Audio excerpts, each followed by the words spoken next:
بسم اللہ الرحمن الرحیم۔ کمر کے درد سے نجات کی دعا۔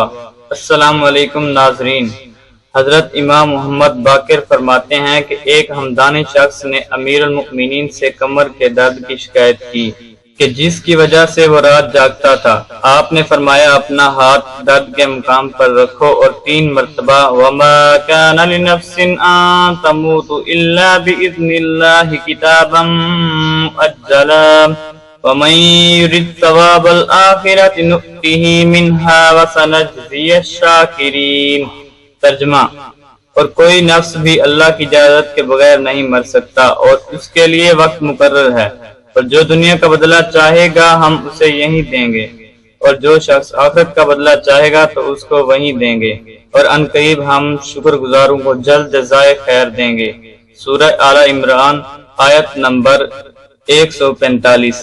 پھر امیر المؤمنین نے فرمایا کہ یہ پڑھنے کے بعد 7 مرتبہ سورۃ انزلنا پڑھو، انشاءاللہ بیماری سے نجات پاؤ گے۔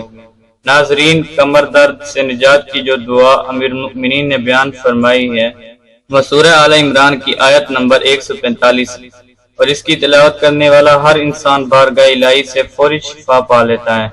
ہمارے مشاہدے کے مطابق اس آیت بارگاہ سے ایسے سائلین نے بھی شفا پائی ہے جو کمر درد کی وجہ سے بستر سے اٹھ نہیں پاتے تھے اور ہر قسم کے علاج کروا کے تھک چکے تھے، مگر خدا کے اس کلام میں ایسی زبردست روحانی تاثیر موجود ہے کہ جو کمر کے درد کو فوراً آرام پہنچاتی ہے اور رحمت الہی سے شفا یقینی ہو جاتی ہے۔ ناظرین، یہ بھی دیکھنے میں آیا ہے کہ آیت مبارکہ نہ صرف کمر کے درد کے لیے باعث شفا ہے بلکہ جسم کے کسی بھی حصے میں کہیں بھی درد ہو اور اس درد کے مقام پر ہاتھ رکھ کر اس آیت مبارکہ کو امیر المؤمنین کے بتائے گئے طریقے کے مطابق تلاوت کیا جائے تو وہ درد ایسے غائب ہو جاتا ہے جیسے کبھی تھا ہی نہیں۔